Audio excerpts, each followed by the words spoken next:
성경에서 복음서라 함은 4개의 복음서, 즉 마태복음, 마가복음, 누가복음, 요한복음을 가리키지만 요한복음은 이 앞에 3개의 복음서와는 다른 성격을 띱니다.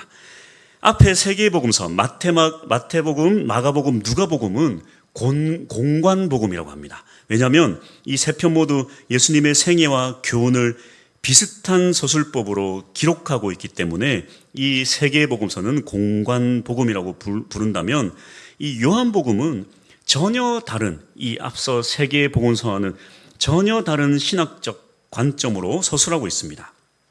당시 초대교회 당시에 공관복음, 즉 마태복음, 마가복음, 누가복음은 60년대에서 90년대 사이에 쓰여져서 이미 많은 기독교인들이 접하고 읽었던 책이라면 이 요한복음은 90년대 이후 거의 100년에 가까워 쓰여진 마지막 책으로서 이미 예수를 믿는 자들에게 다시 예수가 누구인지 어떤 분이신지를 상기시켜주는 복음서라 할 수 있습니다.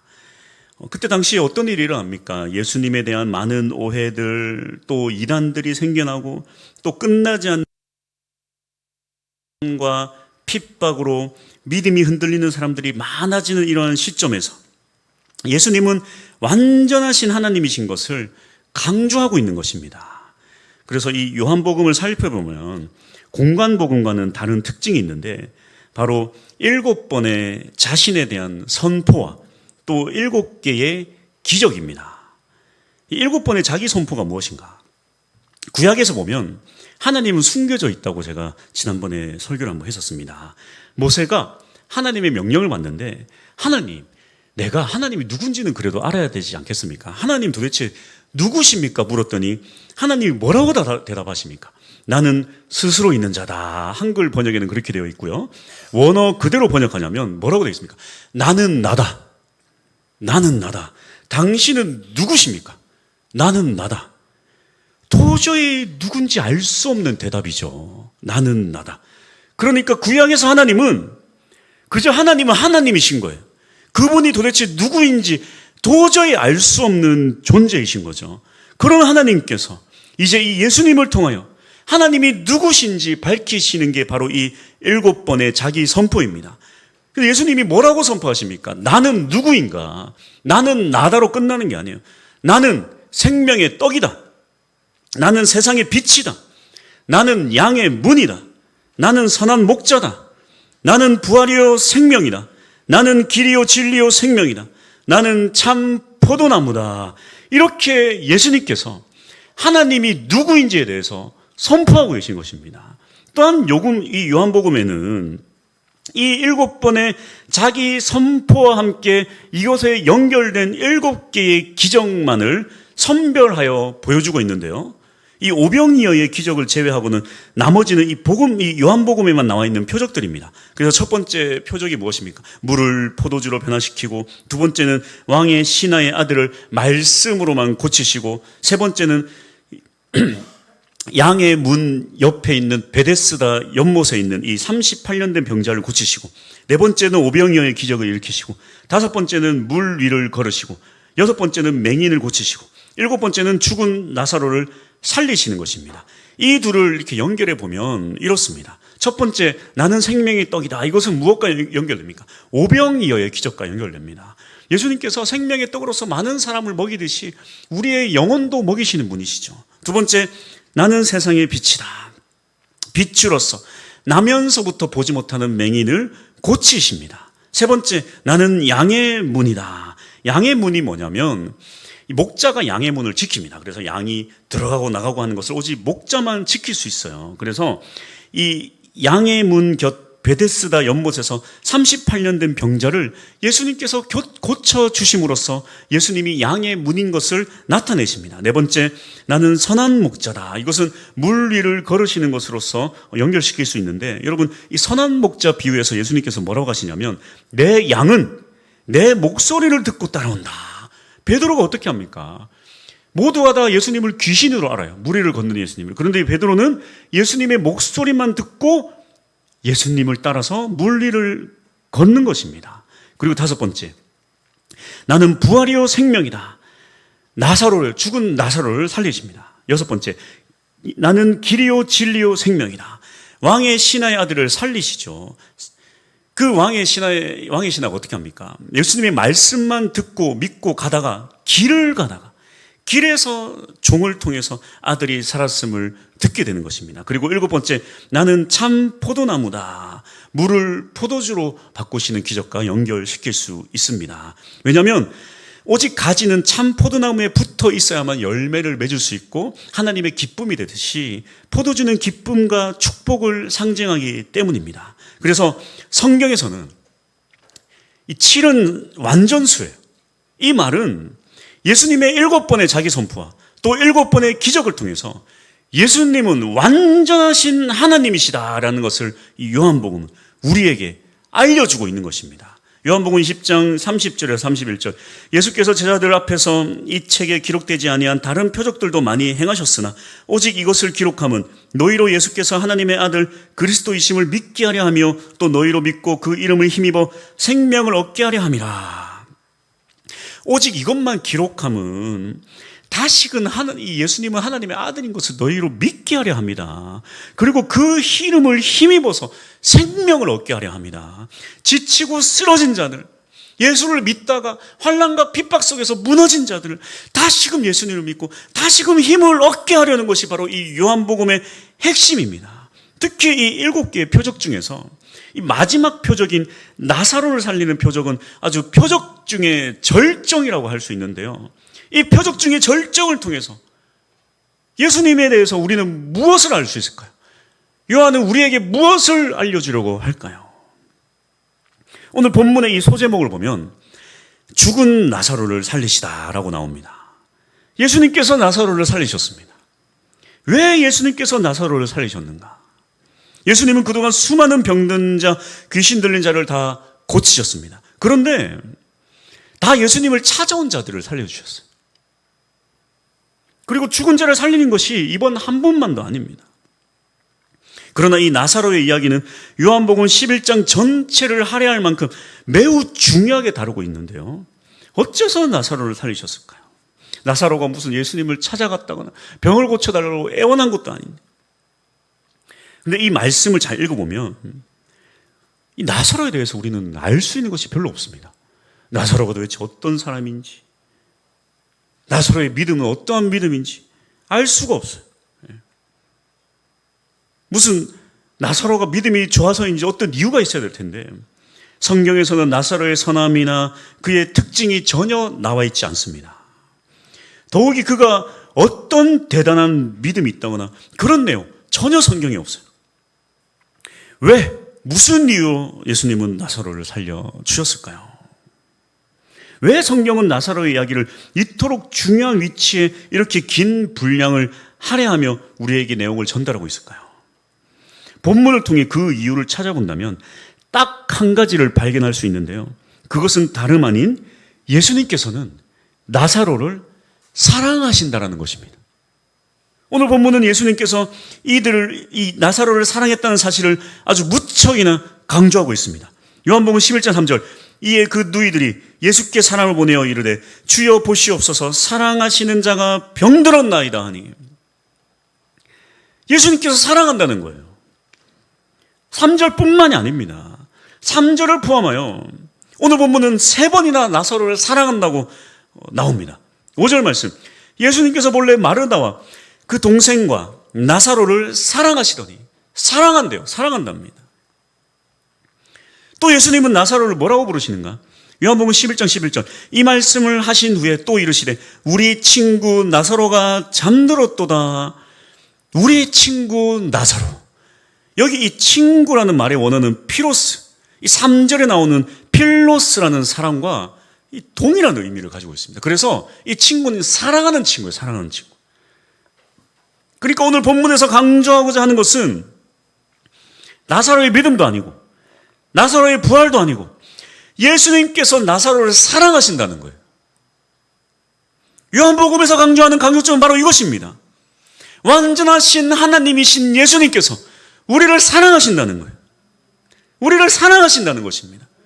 그분은 생명의 떡이고 우리의 빛이 되시고 우리의 생명 되시는 완전하신 하나님이신데 그런 하나님께서 우리를 사랑하신다는 거예요. 요한복음 3장 16절 하나님이 세상을 이처럼 사랑하사 우리를 사랑하신다는 거예요. 독생자를 주셨으니 이는 그를 믿는 자마다 멸망하지 않고 영생을 얻게 하려 하심이라. 하나님이 우리에게 예수 그리스도를 주신 이유가 무엇인가? 우리를 사랑하기 때문에.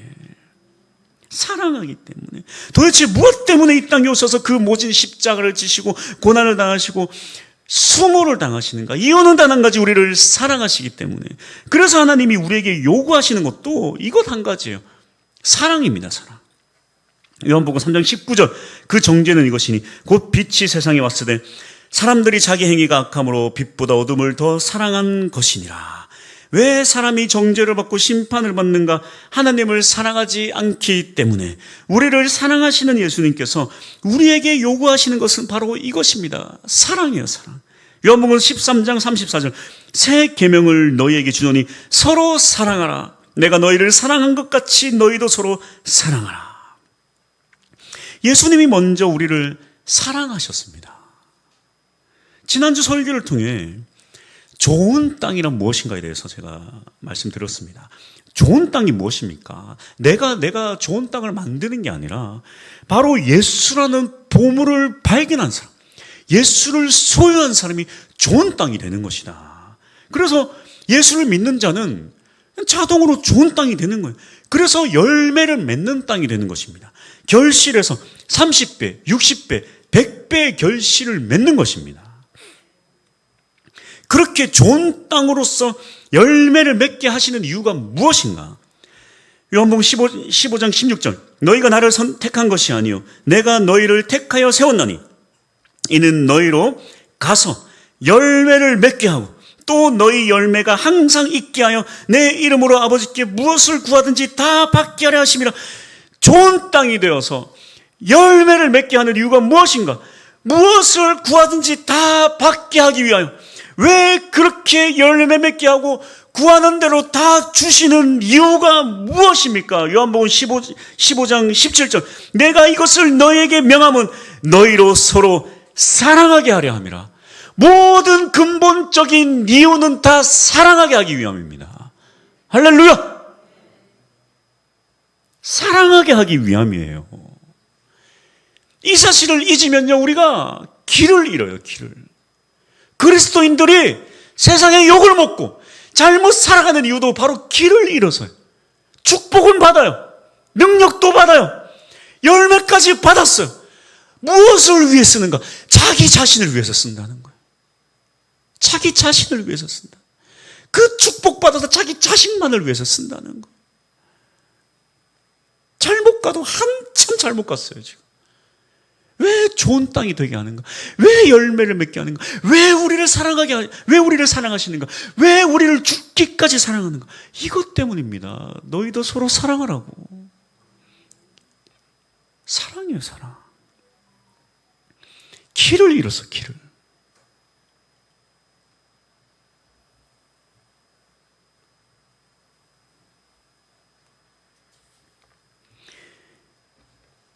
나사로를 사랑하세요.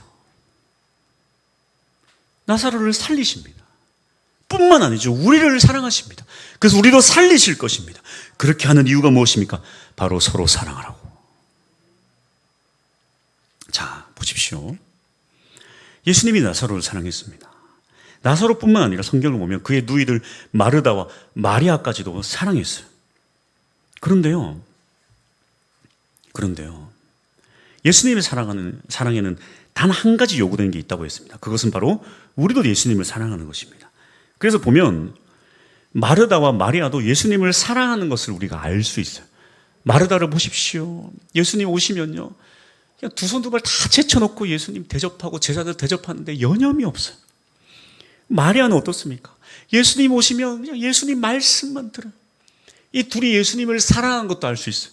예수님도 그들을 사랑하고 그들도 예수님을 사랑합니다. 근데 잘 보십시오. 성경에서 말하는 사랑은 짝사랑은 사랑이 아니에요. 누군가가 사랑할 때 함께 사랑하는 게 그게 사랑의 완성입니다. 다시 말해 예수님이 우리를 사랑하면 우리도 예수님을 사랑하는 게 사랑의 완성이에요. 근데 더 나아가서 이 사랑의 크기가 같아질수록 사랑은 더욱더 강력하게 완성됩니다. 이해가 되십니까? 예수님이 우리를 사랑하는데 우리의 사랑은 별것 아닌 사랑이야. 그럼 이 사랑이 완성이 안 되는 거예요. 그런 의미로 보자면 잘 보십시오. 예수님이 마르다와 마리아를 사랑하지만 이 마르다와 마리아의 사랑에는 한 가지 문제가 있었어요. 자, 분명 예수님은 가까운 곳에 계셨습니다. 나사로는 깊은 병에 걸렸고 그들은 사람을 보내서 예수님께서 빨리 와 주시기를 간절히 바랬습니다. 예수님이 오시기만 하면 모든 것이 해결될 것입니다. 그러나 예수님은 나사로에게 가지 않으셨어요. 결국 예수님은 언제 그들을 찾으셨는가? 나사로가 무덤에 있은 지 나흘, 이 사일이나 지나서 부패가 한창 진행될 때야 비로소 오신 것입니다. 마리아는 집에 있었고 먼저 마르다가 예수님을 맞이하며 이렇게 말합니다. 21절 마르다가 예수께 여짜오되 주께서 여기 계셨더라면 내 오라버니가 죽지 아니하였겠나이다. 이후에 동생 마리아도 나와서 이렇게 말합니다. 32절 마리아가 예수 계신 곳에 가서 배웠고 그 발 앞에 엎드려 이르되 주께서 여기 계셨더라면 내 오라버니가 죽지 아니하였겠나이다 하더라. 좀 이해가 되십니까? 그들의 사랑에 조건이 붙는 거예요. 예수님께서 우리를 사랑하시고 우리도 예수님을 사랑하는데 그런데 왜 사랑하는 나사로가 아플 때 오지 않으셨습니까? 왜 그가 죽기 전에 오셔서 그를 고쳐주지 않았습니까? 이 사랑의 문제가 무엇입니까? 이 사랑의 문제는 뭐냐면 조건이 붙는다는 거예요. 자신의 방식대로 사랑한다는 거예요. 우리의 사랑을 잘 보십시오. 우리의 사랑의 문제는 우리의 방식대로 예수님을 사랑한다는 거예요. 예수님은 조건 없이 우리를 사랑하신다면 우리의 사랑에는 조건이 붙는다는 것입니다. 우리의 사랑에 조건이 붙는 이유를 어디서 찾아낼 수 있을까요? 여러분, 교회 안에 사랑이 참 어렵죠. 서로 사랑하는 게 참 어렵습니다. 사람이요, 잘 모를 때는 오히려 사랑하기가 쉬워요.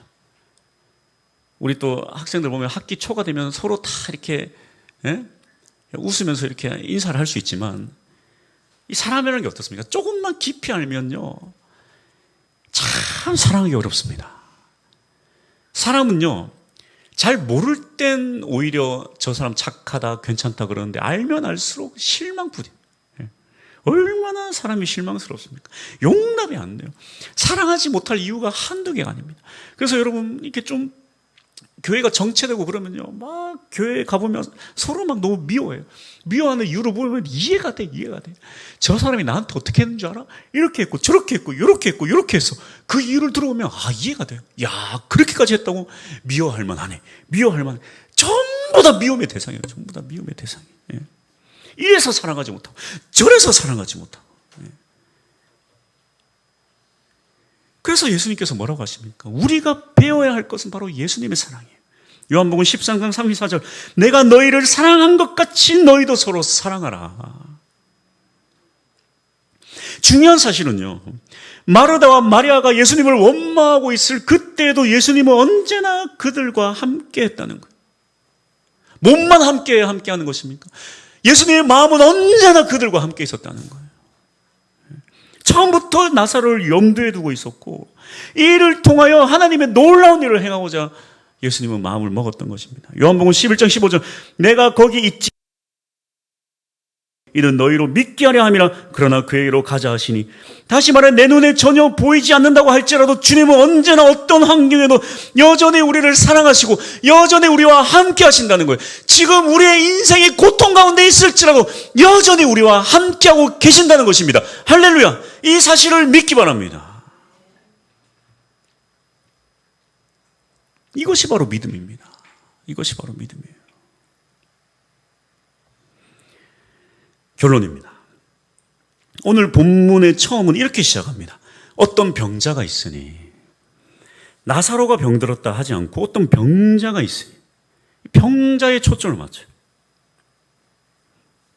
병든 것에 초점을 맞춥니다.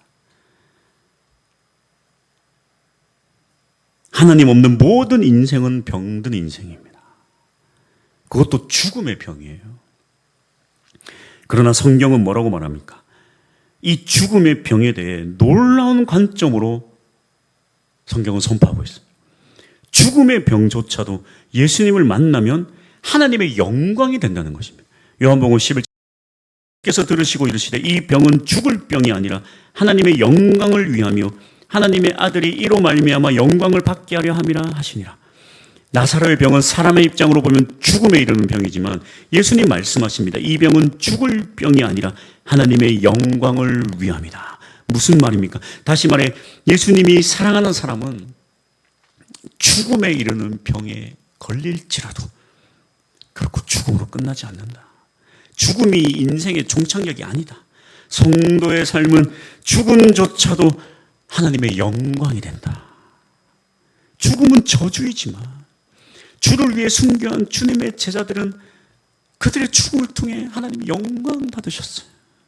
바울의 죽음도 마찬가지입니다. 지금을 살아가는 사람들도 예수를 잘 믿는 사람들은요, 제가 죽음을 많이 봤다 그랬잖아요. 어쩔 수 없이 예수를 잘 믿고 죽은 사람은 그 죽음조차도 하나님께 영광이 되는 모습을 너무 많이 봤어요.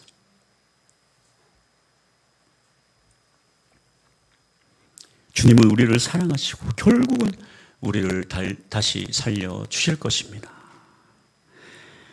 이 요한복음 11장 전체를 보면 성경은 나사로를 살리는 내용으로 끝나지 않습니다. 요한복음 11장이 1장부터 44절까지 아주 긴 장을 할애해서 나사로의 살리심을 이야기하고 있는데 그 11장이 그것으로 끝나지 않아요. 그 이후에 어떤 내용이 나오는가? 아이러니하게도 예수님은 나사로를 살리심과 동시에 이 일 때문에 예수님은 죽게 생기셨습니다.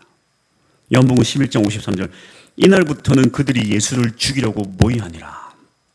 성경 전체 맥락을 보면 요한복음 11장은 가장 중요한 기적을 44절까지 할애해놓고 마지막을 예수님의 죽음을 모의하는 것으로 끝이 나는 거예요. 다시 말해 이 11장의 핵심은 사랑하는 친구 나사로를 살리시는 기적에 초점이 맞춰져 있는 것이 아니라 이 친구 나사로를 살리기 위해 오히려 죽으시는, 나사로를 위해 죽으시는 예수님의 포커스가 맞춰져 있다는 것입니다. 마르다와 마리아는 예수님을 사랑한다면서 나사로가 병든 것을 원망하고 나사로가 죽은 것을 원망하지만 또 함께하지 않아서 죽었다라고 원망했지만 예수님은 결국 나사로를 살려주시고 더 나아가 자신의 생명까지 우리에게 주신 것입니다. 이 요한복음은 고난과 핍박 속을 살아가는 그리스도인들을 위한 복음서입니다. 요한 자신도 이 로마의 도미티안 황제에게 박해를 당하는 그때에 이 요한계시록과 요한복음을 적었어요.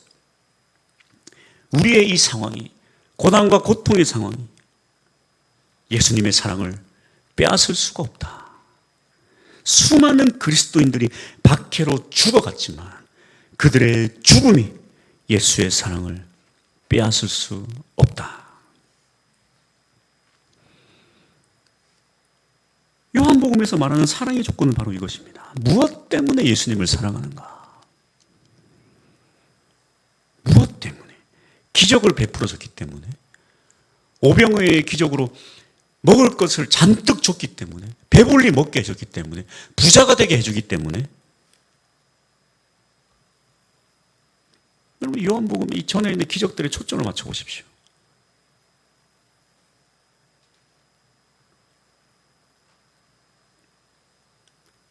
그런 기적들 때문에 따라오는 사람들을 예수님이 거부하세요.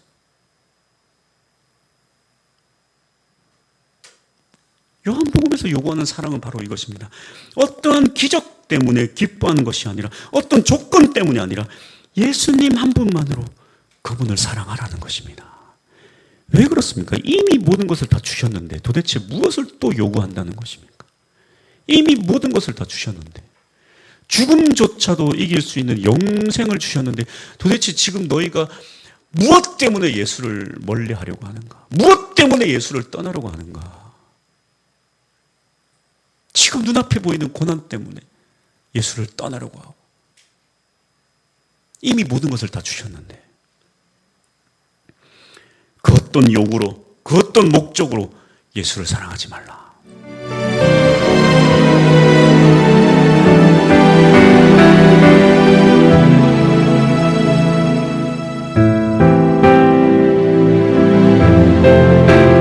너무도 불쌍하며 오직 예수만을 위해 살던 그리스도인들이 이제는 예수를 못 믿겠다면서 다 넘어지고 쓰러지는 그런 시대가 된 거예요. 그런 시대가 된 거예요. 지금 우리의 시대는 어떠합니까? 이 나라는 어떠합니까? 몇 년 전까지만 해도 오직 주만을 위해 인생을 던지던 그리스도인들이 이제는 자기 인생만을 바라보고 살아가요. 그러면 내 인생에 조금이라도 무슨 문제가 생기니까 원망하고 불평하고 상처받고 넘어지고 쓰러지고 헌신 얘기하면 경기를 일으키고 내 것은 어떡하고 내 것은 어떠나 무엇이 우리를 이렇게 만들었단 말입니까?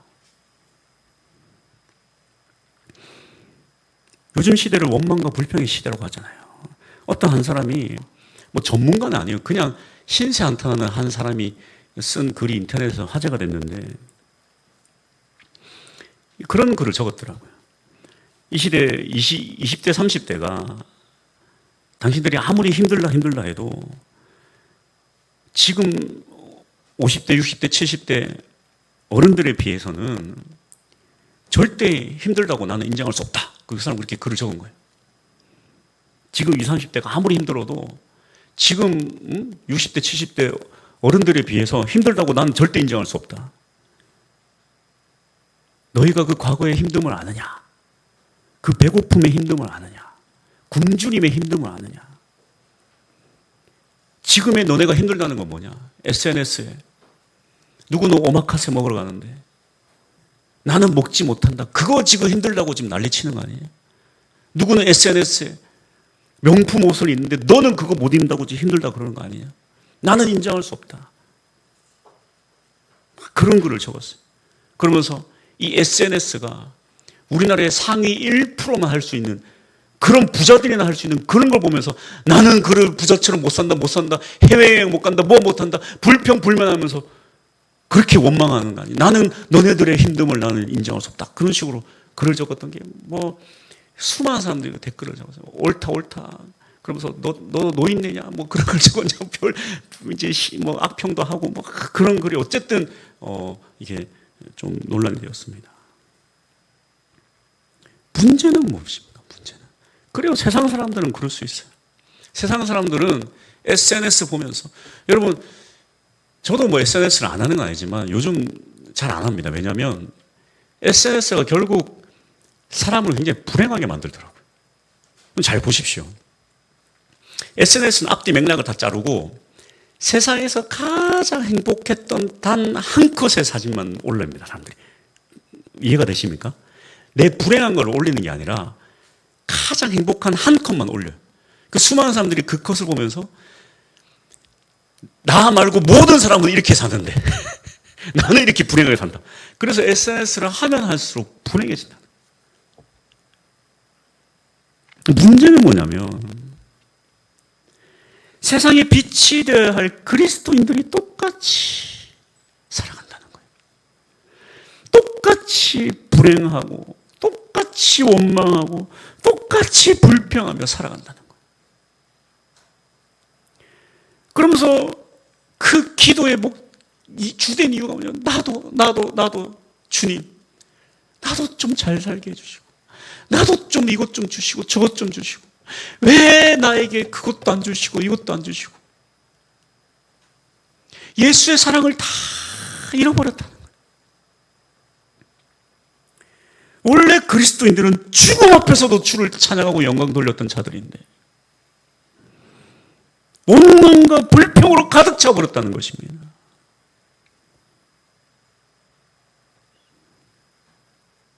세상이 원망하는 이유는 이기심 때문에 개인주의 때문이라 그러는데 성도들의 삶이 더 이기적이고 개인적으로 바뀌어버렸다는 것입니다.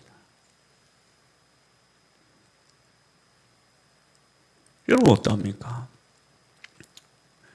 왜 주님 앞에 원망하며 나갑니까? 아니, 혹시 주님을 사랑하지 못한다면 왜 사랑하지 못합니까? 수많은 이유들이 그 앞에 존재하고 있지는 않습니까? 그 믿음조차든 좋다던 마르다와 마리아도 사실 예수님께 원망했어요. 사실 예수님은 그것조차도 그들의 사랑을 진정으로 고쳐주길 바랬는지도 모릅니다. 내가 너에게 이미 모든 걸 다 줬는데 네가 또 나에게 요구하는 것이 있느냐? 이 모든 것의 이유는 바로 예수 그리스도의 사랑을 잃어버렸기 때문입니다. 이 사랑을 회복할 수 있는 우리 모두가 될 수 있기를 축복합니다. 할렐루야. 찬양합시다.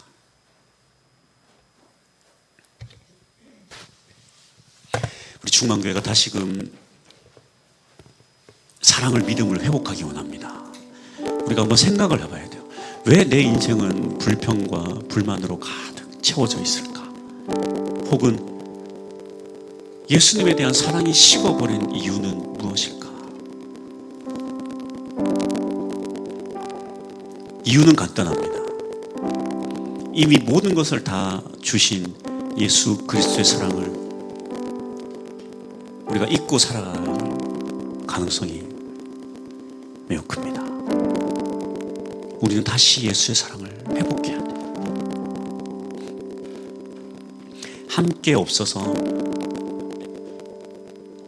나사로가 죽었습니다. 예수님이 이렇기 때문에 내 인생이 이렇게 되었습니다.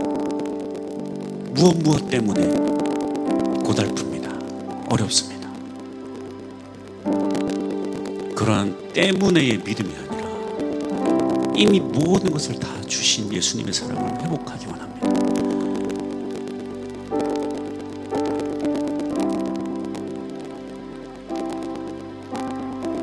우리 인생은 고난 가운데 처할 수 있어요. 병들 수 있습니다.